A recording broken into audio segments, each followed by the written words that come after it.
Imagine for a second that you are a general of a vast, proud empire. Okay, I'm picturing it. Right. And you command this army built on just centuries of military tradition. Your tactics are proven. I mean, they have been written in blood and validated by victory after victory. You're confident. You got disciplined men, beautiful weapons. Exactly. You are entirely confident in your doctrine. And then in a single afternoon, you watch literally all of it. The doctrine, the tradition, the very way you understand warfare, just rendered utterly, catastrophically obsolete. Wow.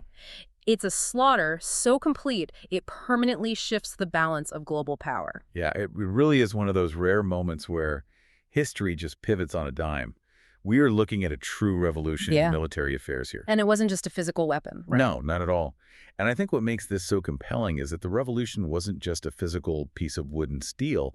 It was the fundamental mindset of the men wielding it. So before we step onto that battlefield, I need to establish our coordinates for you listening.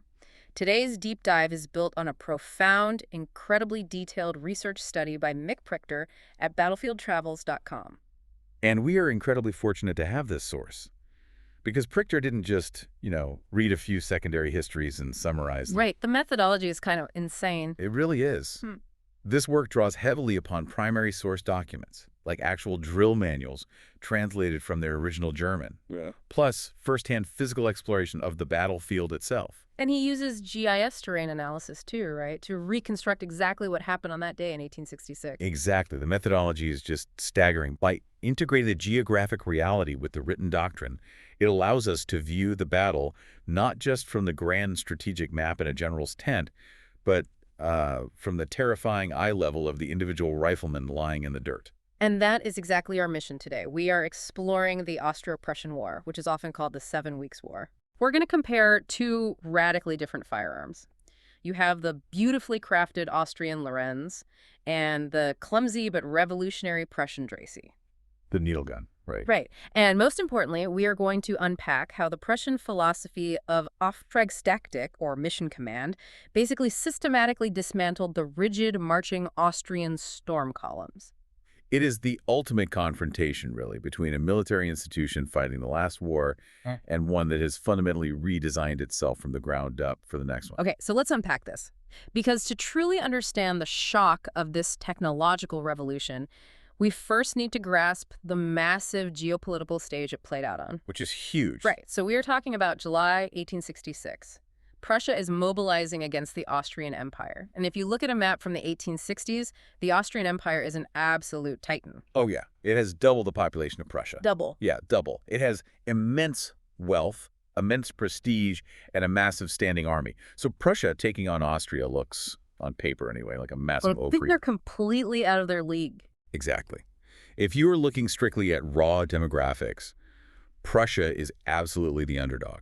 But, demographics don't fight wars. Armies do. Right. And Prussia spent the decades leading up to 1866 building this unprecedented operational machine.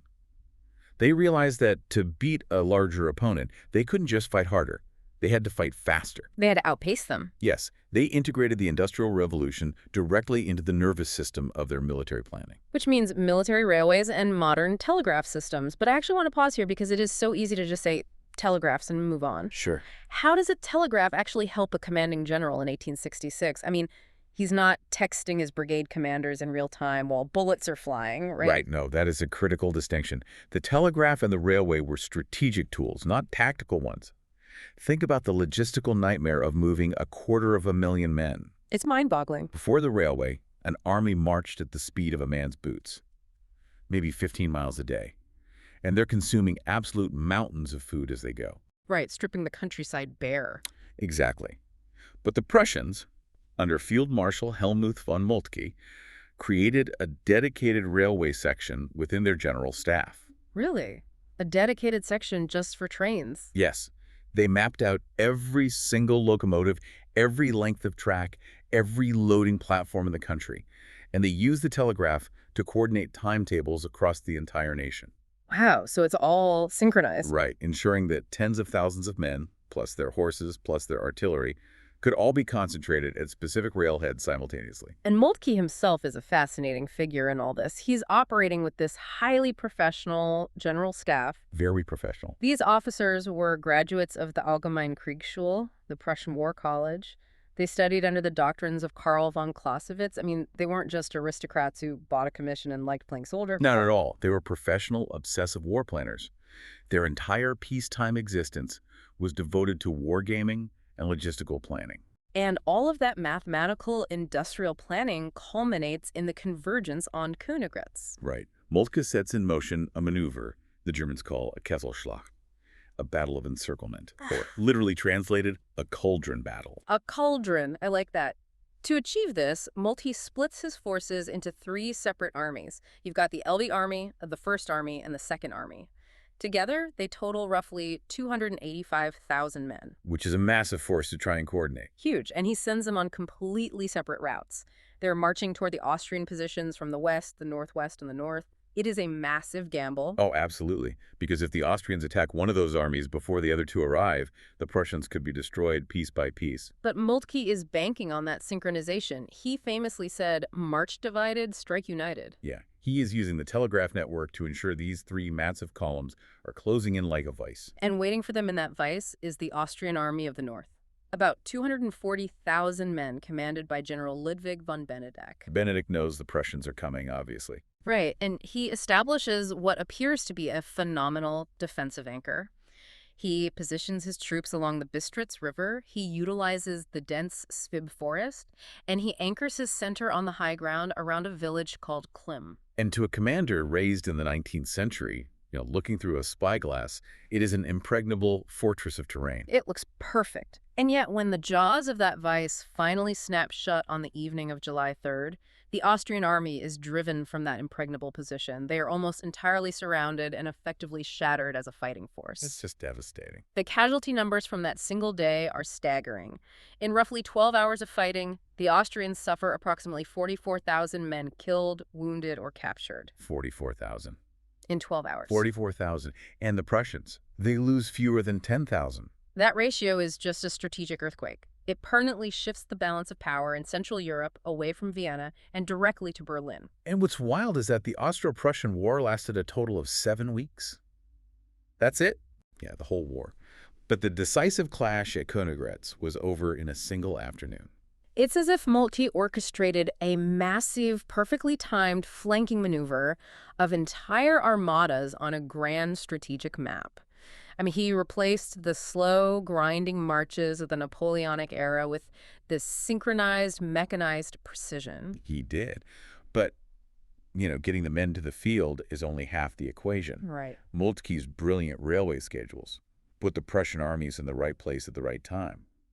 But strategy alone cannot explain a 4-to-1 casualty disparity. No, it can't. The sheer scale of the slaughter on the ground, those 44,000 Austrian casualties, was caused by a tactical and technological revolution that met the Austrians at the exact points of contact. Which means we need to zoom all the way in. We are stepping off Moltke's grand strategic map, and we are going to look right at the dirt, right at the hands of the individual infantrymen. Because this battle ultimately boils down to the weapons. The muzzle loader versus the breech loader. Let's start with the Austrian weapon, the Model 1854 Lorenz rifle musket. The source material notes that Mick Prichter actually holds one of these in his personal collection, and it is described as an absolute pinnacle of muzzle-loading technology. The craftsmanship of the Lorenz was genuinely superb. It fired a 0.54 caliber lead projectile. And to put that into perspective, it's comparable to the famous U.S. Springfield or the British Enfield of the exact same era. So it's a world-class weapon. Absolutely. The Imperial armories manufactured the Lorenz to incredibly high tolerances. It was well-balanced. The metallurgy was first class. I mean, it was a weapon any soldier would be proud to carry. And in the hands of a trained Austrian infantryman, it was lethal. It could deliver effective aimed fire at ranges up to 400 meters. Yeah, and if a whole regiment fired together in a volley, it could be effective out to 675 meters. But it suffered from the defining limitation of its era. It was a muzzle loader. So picture yourself in the middle of a screaming, chaotic battlefield. Artillery shells are exploding all around you. Black powder smoke is thick in the air. The noise is deafening. Time is everything. Let's walk through the exact physical sequence required to reload the Lorenz under those conditions. Okay, so to reload a muzzle-loading weapon, the soldier must stand completely upright. Which is terrifying. Exactly. He has to take this long rifle and bring it down to a vertical position, resting the butt on the ground. Then he reaches into his leather pouch, pulls out a pre-prepared paper cartridge that contains his powder and the lead ball. Right. He brings it to his mouth and tears the paper open with his teeth. Then he pours the black powder charge carefully down the long rifled barrel. Then he seats the heavy lead ball at the muzzle. Next, he has to draw his iron ramrod out from its channel under the barrel. He reverses the ramrod, inserts it into the muzzle, and physically rams the ball all the way down the length of the barrel. Just to seat it firmly against the powder charge at the bottom. Right. He then withdraws the ramrod, reverses it again, returns it to his slot, and brings the weapon back up to a horizontal firing position. But the weapon still isn't ready to fire. No, not yet. He has to reach to a separate, smaller pouch to find a tiny copper percussion primer cap. A tiny cap Good. with adrenaline dumping into his system. Exactly. He fits that tiny cap onto the firing nipple, draws the heavy external hammer all the way back to the full cock position, acquires his target through the smoke, aims, and finally pulls the trigger. That entire agonizing sequence, performed by a highly trained infantryman, takes 20 to 30 seconds. Best case scenario. Right. And crucially, for every single second of that process, he has to be standing upright. Exposed. Fully visible. If he tries to do this while lying down or hiding behind a low wall, he simply cannot reach the muzzle with his ramrod. He is forced by the geometry of his weapon to present himself as a target to the enemy. It is terrifying just to imagine. But as the source notes, in the era of muzzle-loading weapons, this wasn't considered a flaw. Yeah, it was just accepted as an inescapable reality of physics. Every single army in the world trained around this reality. Every doctrine assumed that reloading meant standing up. Until they encountered the Prussian Dracé needle gun. The Draces and Mittelgewehr. Yes, the Dracé. This is the primary weapon of the Prussian infantry regiments, specifically the models 1841 and 1862. And let's be completely objective here based on Prichter's analysis. He has 5 variants of the Drace in his collection, by the way. And compared to the elegant, beautifully machined Lorenz, the Dracé is a bit of an ugly duckling. Oh, it really is. It's a heavy, clumsy-looking weapon.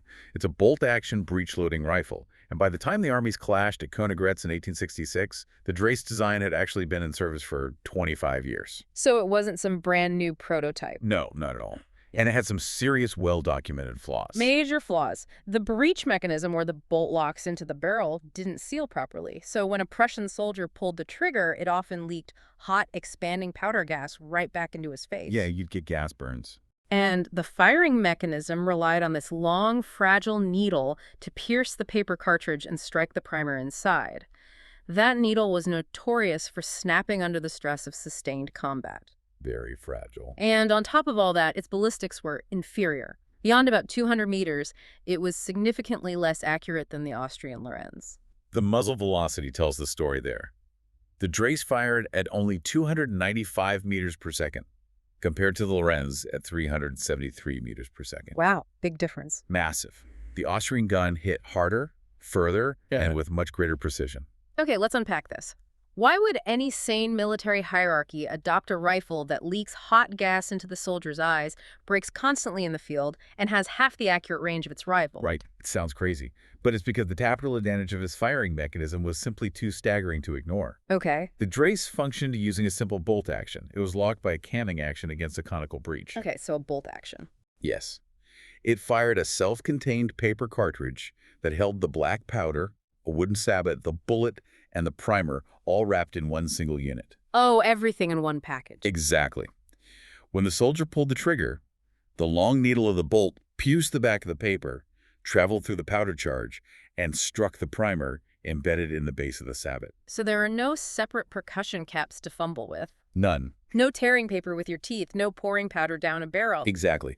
To load it, the Prussian soldier simply drew back the cocking piece with his thumb, pulled open the bolt, shoved the self-contained paper cartridge straight into the breech. Right. Then he pushed the bolt forward to close it, locked it down, pushed the cocking piece forward, aimed, and fired. And the time it takes to do all that, a mere 10 seconds. 10 seconds. But the 10 seconds isn't even the most important part. The world-breaking advantage is posture. Yes, posture is everything. Because the Drace is loaded from the rear, from the breech, it doesn't require a ramrod, which means it can be loaded while the soldier is lying completely prone on the ground.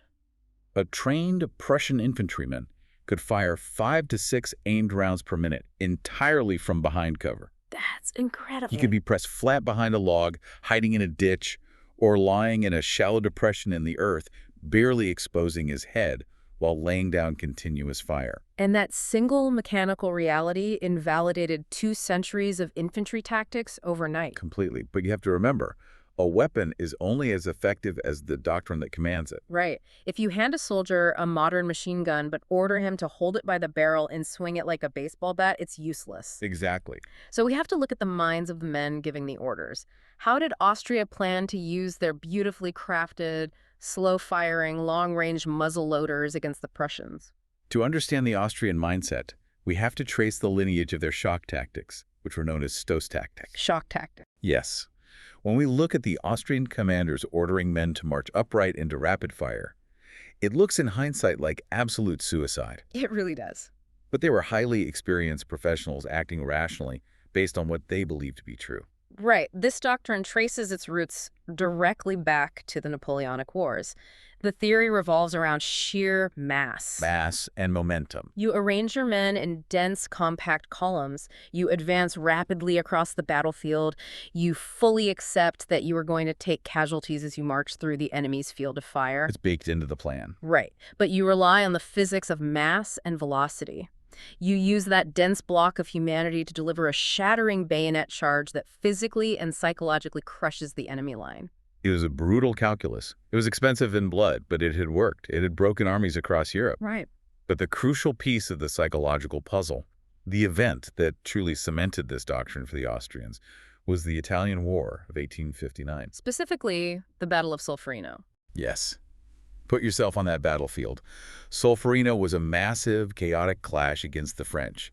And at Solferino, the French forces used these compact, aggressive assault columns to rapidly close the distance against the Austrians. Okay. The Austrians were pouring rifle fire into them.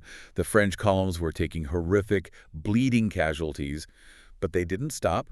They kept coming, they absorbed the fire, and they successfully overran the Austrian defensive positions. And who was commanding the Austrian right flank at Solferino, watching this happen through his spyglass? General Ludwig von Benedek. The exact same man. The exact same man commanding the Austrians at Königgrätz. So Benedek witnessed a profound false positive. Yes, a false positive. He watched the grim mathematics play out, and he learned a very specific, tragic lesson. Casualties are merely the currency of victory. Wow. Speed, unrelenting aggression, and a willingness to absorb horrific losses was the proven path to breaking an enemy. He saw the French column succeed. Therefore, the dense column must be the superior tactical formation. It's a doctrine relying entirely on mass and psychological momentum. It's about putting so much human weight into a single point that the enemy simply breaks and runs, like a massive, heavy cavalry charge, but without the horses. That's a great military analogy. And by 1861, Austria had formalized this exact lesson into their official drill regulations, the Exerzir-Reglement. The drill manual. Right. The doctrine codified the assault, the Sturm, in incredibly precise, almost theatrical detail. The research lays out this sequence perfectly. If you are an Austrian soldier in 1866, the assault is a choreographed ritual. Down to the letter. The drum signal sounds the Sturm 3 sharp rolls for a division. The light infantry skirmish screen, which had been out front exchanging pot shots, opens up gaps of 15 to 20 paces specifically to let the massive closed column formations pass through. Right, they clear the way. And the storm column begins its advance, stepping over the dead and wounded, firing rolling volleys as it goes. And then, at 50 to 60 paces from the enemy line, right on the edge of the bayonet range, the decisive command is given. The manual literally dictates the words the officers must shout. What were the words? In Lauftritt, at the double. Weapons are brought to the balance. On the command, march. Thousands of troops break into a dead run.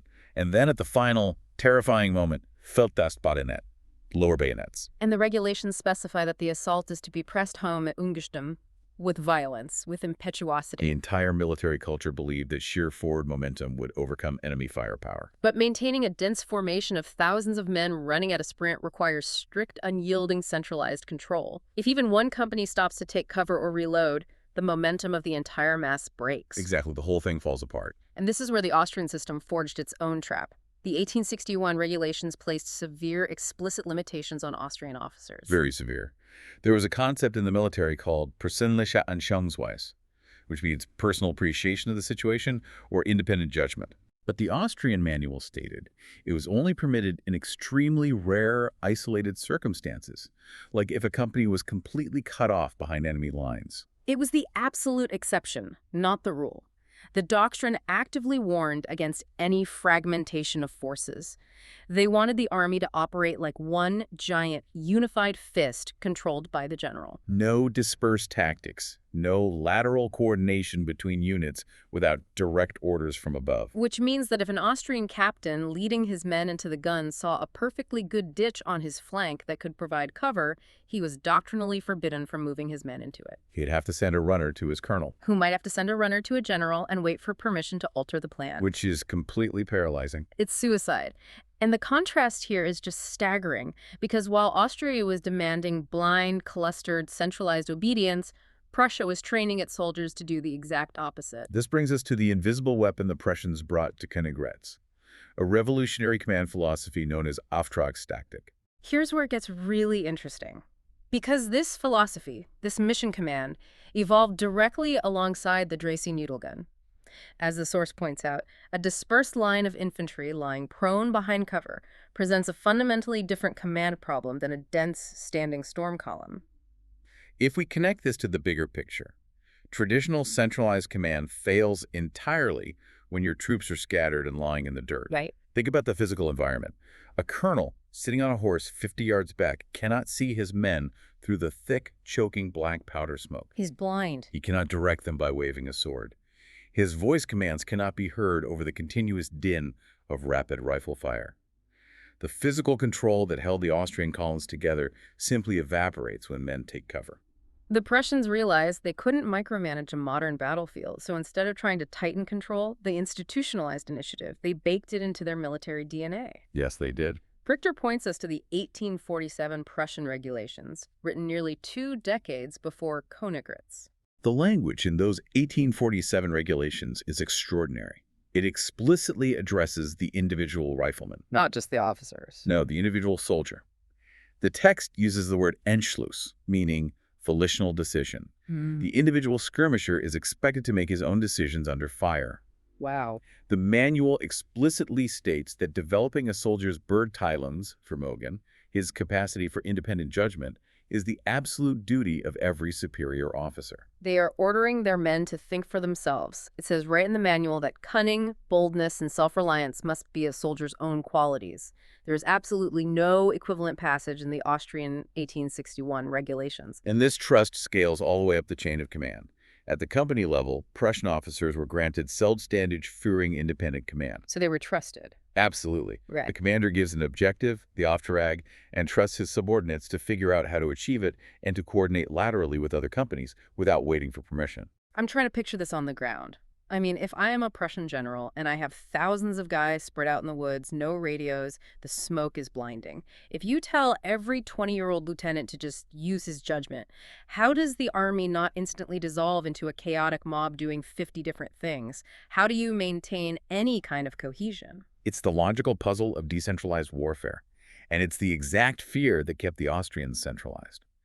But Auftragstaktik isn't chaos. It is aligned initiative. Aligned initiative. The general doesn't just say, go fight. He communicates his intent, what he wants to achieve, and, crucially, why he wants to achieve it. The subordinate understands the larger strategic goal. Okay, that makes sense. So when that 20-year-old lieutenant makes a sudden decision to seize a hill or flank a battery, he isn't going rogue. He is finding the most practical way to fulfill the general's intent based on the reality directly in front of him, a reality the general, sitting a mile away, cannot see. It is a system of radical institutional trust. The Prussians decentralized decision-making a full century before modern armies codified it. And this trust is codified right into their assault doctrine. The Prussian manual describes what a battalion should do during an attack, and there's a specific defining phrase for what happens when a platoon reaches the firing line. Sofort und ohne Kommando. Immediately and without The command. platoon commander doesn't wait for a bugle call. He doesn't wait for a drum roll. He assesses the situation, realizes he has a clear shot at the enemy, and initiates rapid fire immediately based purely on his own assessment. So now we have the full picture of our two forces. We have the rigid, standing, centrally controlled Austrian storm column relying on sheer mass and shock to win the day. Right.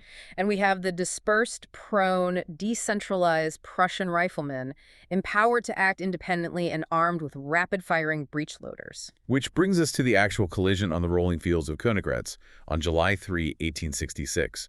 Because when these two fundamentally incompatible military philosophies meet, the result isn't a battle, it is a brutal mathematical equation. Let's break down the timeline of an Austrian assault, based on the realities of the weapons. The effective killing zone of the Prussian rifles is about 500 meters of open ground. Right. To cross that 500 meters at a double-time march, it takes an Austrian storm column roughly 4 agonizing minutes to reach bayonet range. 4 minutes. Now, let's look at the Prussian firing line. You have a Prussian infantryman lying comfortably in cover, operating the bolt of the Drace needle gun. He can easily fire 5 to 6 aimed rounds per minute. So during that single 4-minute Austrian advance, one single Prussian rifleman is unleashing 20 to 24 aimed rounds. And he is firing into a dense, clustered mass of men who are standing completely upright, packed shoulder to shoulder, trying to run forward. The Prussians physically cannot miss. They can't. The math is inescapable. The columns are being mathematically decimated before they can even get close enough to level their bayonets. And the tragic, real-time response from the Austrians on the ground only compounded the disaster. Remember their doctrine: speed and momentum. Right. So the junior Austrian officers, watching their men getting shredded by this staggering volume of fire, did the only thing their training told them to do. They tried to speed up the charge. They screamed at their men to run faster to escape the killing zone. Which just ruins their tight formation, exhausts the men, and leads to faster slaughter. Doctrinally, it never even occurred to them to tell their men to disperse, break formation, or hit the dirt to seek cover. It wasn't in the manual. They were trapped by their own rules. And the slaughter is massively amplified by the specific geography of Königgrätz. Mick Prichter, who physically walked this battlefield in 2015 and again in 2017, uses GIS analysis to divide the terrain into 2 distinct categories: macro-terrain and micro-terrain. And this is where the Austrian commanders made a catastrophic misread. How so? If you look at the macro-terrain, the Bistritz River, the high ground of the Klum Ridge, it looks like gentle, sweeping farmland. There are no dramatic cliffs or impassable rocky gorges. It is open country, which looked perfectly suited for grand, sweeping Austrian storm columns. To the Austrian generals standing on a high hill with their spyglasses, it looked like a standard, traditional 19th century battlefield. They read the macro-terrain correctly. But they were entirely blind to the micro-terrain, the invisible killer. Prichter describes how this gentle, rolling farmland is actually full of what militaries call dead ground. Dead ground. Shallow folds in the earth, slight depressions left by ancient water runoff, low hedge lines, the gentle reverse slopes of low ridges. This is cover that is completely useless to an Austrian soldier. Because he has to stand up. Exactly. If an Austrian wants to reload his Lorenz musket, he has to stand upright. A 2-foot depression on the ground offers him no protection whatsoever when he is ramming a ball down a barrel. But for a Prussian infantryman... But for a Prussian infantryman who can operate the Drace while lying flat on his stomach, a 2-foot depression in the ground is an impregnable fortress. It's like an admiral of a vast 18th century fleet reading the surface of the ocean. He looks out, sees calm water, perfect wind, ideal sailing conditions for massive galleons. He is completely unaware that he is sailing directly into a wolf pack of modern submarines waiting just beneath the surface.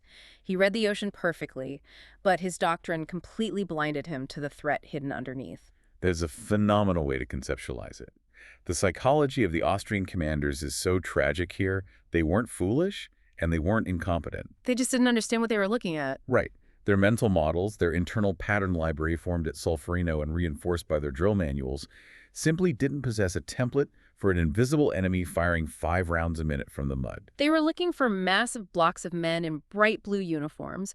Instead, they got an empty rolling field that was spitting continuous, devastating fire. Standing on the Klum Ridge, the Austrian commanders ordered advance after advance over ground that looked clear, sending thousands of men straight into the hidden jaws of the Prussian lines. It was a weapons environment that no longer matched their understanding of reality, and they did not have the time or the institutional flexibility to adapt while fighting for their lives. The Austrian Empire's military power, centuries in the making, was broken on that field in a matter of hours. So what does this all mean? Did the rest of Europe look at the 44,000 Austrian casualties and learn the right lesson from this slaughter? Because just 4 years later, the geopolitical chessboard shifts again, and we have the Franco-Prussian War of 1870. This raises an important question, and it highlights the tragedy of the French response to Königgrätz, because the French actually had military observers embedded with the armies in 1866. Oh, they were actually there! They were there. They stood on the hills and they watched the Austrian columns get shredded by the Prussians. And they took incredibly detailed notes, but they arrived at the absolute wrong conclusion. The French looked at the carnage and concluded, it's the rifle. The breech-loading rifle is the sole reason Prussia won. The math is undeniable. All we need to do is build a better breech loader. And structurally, technically, the French succeeded brilliantly. They developed the Chassepot Model 1866. In almost every single technical metric, the French Chassepot was far superior to the aging Prussian Dreyse. It had a much longer effective range. It had significantly better accuracy. It had a superior breech mechanism with a much better rubber gas seal, so it didn't leak hot gas into the soldier's eyes. It was an absolute masterpiece of 19th century breech-loading engineering. The French High Command patted themselves on the back, fully confident that they had learned the lesson of Königgrätz and neutralized the Prussian threat. But they had only copied the tool. They completely, fatally ignored the philosophy behind it. The flaw of the French army in 1870 was that they retained a highly centralized, rigid, and deeply bureaucratic command structure. So no mission command? None. Initiative was strictly reserved for senior commanders at the top of the hierarchy. Junior officers were expected to execute orders to the letter, not exercise independent judgment. Lateral coordination between units was painfully slow and required permission from above. They had modern hardware, but their software was completely outdated. They gave a revolutionary weapon to an army still thinking in the rigid formations of the Napoleonic era. And the proof of this failure was written in blood during the Franco-Prussian War. Look at the Battle of Saint-Privat in August 1870. In this instance, the roles were somewhat reversed on a tactical level. It was actually the Prussian Guard who made a catastrophic error and advanced in dense formations over open ground, attacking entrenched French positions. And what happened? The French infantry, armed with their vastly superior chassepots, unleashed hell. The Prussian Guard suffered 8,000 casualties in just 20 minutes. It proved conclusively that the French weapon was devastatingly effective when giving a dense target on open ground. But a war is not just a localized shooting gallery. It is a massive, fluid operational system. The French centralized command meant they could not react fluidly to the larger strategic picture once the battle lines shifted. Because they couldn't adapt quickly enough. Exactly. The Prussian system of off-track tactic, with independent commanders constantly probing the lines, finding weak points, flanking, and coordinating laterally with other units without waiting for orders, simply outmaneuvered the rigid French command structure across the entire theater of war. Which culminates at the Battle of Sedan on September 1st, 1870. Moltke's operational brilliance, driven by that decentralized initiative of his subordinate commanders, results in the total encirclement of the French army. It's an incredible operational victory. The Prussians don't just win a battle. They capture Emperor Napoleon III himself and over 100,000 French troops. The danger of adopting new technology without updating the underlying institutional mindset cannot be overstated. The Chassepot, without mission command, was just a better tool trapped inside a broken system. To synthesize this entire narrative, it proves that the software, the doctrine, the culture, the institutional trust is just as critical, if not more so, than the hardware of the rifle itself. The Austrians had great hardware and terrible software. The French had the best hardware and terrible software. The Prussians had mediocre hardware but revolutionary software, and the software won. That is the true revolution in military affairs of the 1860s. It wasn't the breech loader alone. As the research notes, the decisive was soon rendered obsolete, replaced by magazine-fed rifles and eventually the machine gun. Right. The technological tool is always temporary. And it wasn't just mission command in a vacuum either. The concept of trusting your subordinates is a timeless idea that various successful armies have discovered, utilized, and then completely forgotten throughout history. The revolution was the synthesis of the two. It's a new weapon system that could be fired effectively from a prone position, integrated seamlessly with a doctrine that demanded independent initiative at every single rank. That unique combination is what rendered 2 centuries of rigid, standing column assaults permanently obsolete in a single afternoon. It is an incredible story of technological disruption and organizational culture, and I want to remind you that this deep dive was made possible by the exhaustive, brilliant research of Mick Prichter at battlefieldtravels.com. The level of detail, the GIS analysis, the translations of the primary drill manuals, it's all his work. It is a remarkable resource for anyone wanting to truly understand the mechanics of historical conflict. Absolutely. So I highly encourage you to visit battlefieldtravels.com. There you can access additional information on the Austro-Prussian conflict, view photos of the actual weapons we discussed today, and explore hundreds of other deeply researched battle and campaign studies. It is a treasure trove of military history. Understanding how these massive, violent shifts occur historically gives us a much sharper lens for viewing the systems we rely on in the present. Which brings us back to where we started. That proud empire, utterly confident in its traditions, watching its worldview shatter in a matter of hours. We look back at the Austrians marching in dense columns into rapid breech-loading fire, and it seems so obvious to us now. But it wasn't obvious to them. They were acting rationally based on their past success. Oh. So it leaves you with the lingering, uncomfortable question. If an entire empire's military worldview, validated by centuries of blood and victory, could be rendered obsolete in a single afternoon by a combination of new technology and decentralized thinking, well, what rigid doctrines in our modern world are blindly marching toward their own Königgrätz today?